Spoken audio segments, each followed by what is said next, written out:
आदाब नाजरीन, मैं अकोला महाराष्ट्र से डॉक्टर रेहान खान। आज हम शनाख्त करेंगे नकली कतीरे के दरख्त की। ये हमारे यहाँ इस किस्म के पहाड़ी इलाके में पाया जाता है। ये देखिए, इस किस्म से इसका मस्कन है। ये पहाड़ी दरख्त है दर हकीकत, और मुख्तलिफ जो इसके नाम है वो ये रहे आपकी स्क्रीन पर, मुख्तलिफ जुबानों के नाम।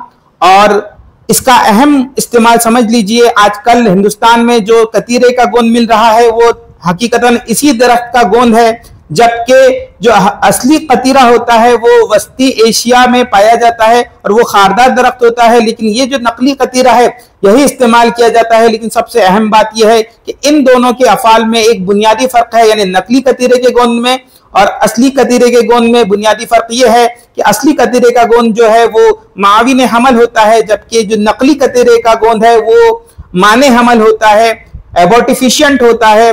लिहाजा इसका इस्तेमाल दौरान हमल बहुत देख दिखाकर करना चाहिए। तो ये देखिए, आप इसके तमाम जावियों से इसकी शनाख्त करने की कोशिश कीजिए। फिलहाल ये इसकी जून महीने की हालत है, तब जबकि इसे नए नए पत्ते आने लगे हैं। मार्च में से पतझड़ होता है और ये देखिए इसका तना कुछ इस किस्म से नजर आता है। हर मौसम में इसी तने की बुनियाद पर हम इस दरख्त की शनाख्त कर सकते हैं। हालांकि इसके जो मुख्तलिफ किस्में होती हैं उनकी शनाख्त इनके पत्तों की बिना पर की जाती है, लेकिन फिलहाल इस तने का मुआयना कीजिए।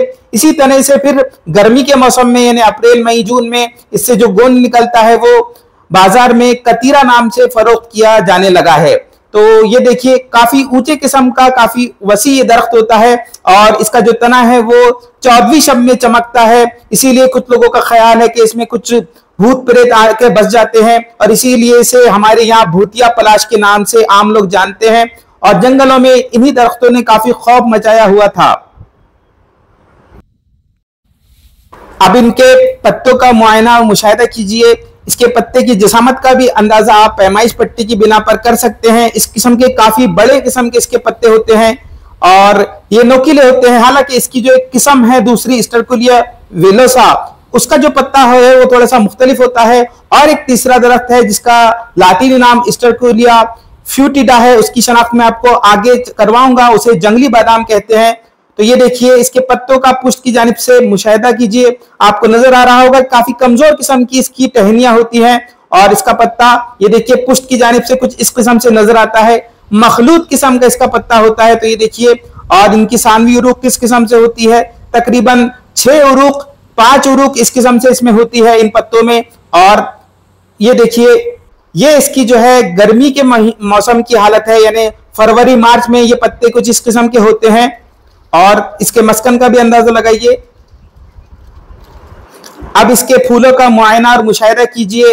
ये फूल इसे फरवरी मार्च में लगे थे और ये देखिए इस किस्म के फूल होते हैं। और इसका जो बॉटनिकल चीजें हैं वो भी समझने की कोशिश कीजिए। इसके फूल, इसकी कलियां और इसका जो नया नया नशोनुमा पाने वाला फल है, मैं अभी आपको वो भी बता देता हूं। तो ये देखिए, इस किस्म से इसके फूल होते हैं। और ये देखिए पीछे जो मखमली किस्म के आपको फल नजर आ रहे होंगे वो इसके फल हैं, जो कि शुरुआती हालत में ये देखिए काफी खूबसूरत किस्म के मखमली से इसके फल होते हैं। लेकिन जब ये फल पूरी नशोनुमा पा जाते हैं तो इनके जो रुआ होता है वो मखमल की बजाय कांटेदार हो जाता है, यानी चुभने लगता है। सूखने पर ये फल कुछ इस किस्म से नजर आते हैं और इनमें से इसके बीज भी मैं आपको बताऊंगा। लेकिन देखिए किस किस्म से इसका जो रुआ है वो खारदार हो चुका है। हालांकि इन बीजों का भी इस्तेमाल किया जाता है। कबायली लोग इन बीजों को मुकव्वी बाह के तौर पर इस्तेमाल करते हैं और मुहर्रिक बाह के तौर पर इस्तेमाल करते हैं। और इसकी जो दूसरी किस्म है जिसका कि वीडियो आगे बताऊंगा, उसे जंगली बादाम कहते हैं, उसका भी मुआयना करना। लेकिन फिलहाल ये देखिए इसके बीज कुछ इस किस्म से नजर आते हैं। इसकी जसामत का अंदाजा लगाइए। ये बीज काफी छोटे हैं और ये जो बीज है से जून के आसपास लगते हैं। ये जानवर बंदर वगैरह इन्हें काफी खाते हैं, जो कि उनके लिए मुकव्वी बाह का काम करता है। लिहाजा मंतकी सोच के तहत हम भी इनका इस्तेमाल कर सकते हैं। लेकिन जो जंगली बादाम होती है, जो कि इसकी दूसरी किस्म है स्टरक्यूलिया फ्यूटिडा, उसके बीज ज्यादा बेहतर मुकव्वी बाह होते हैं, जिसकी की शनाख्त आगे मैं आपको करवाऊंगा।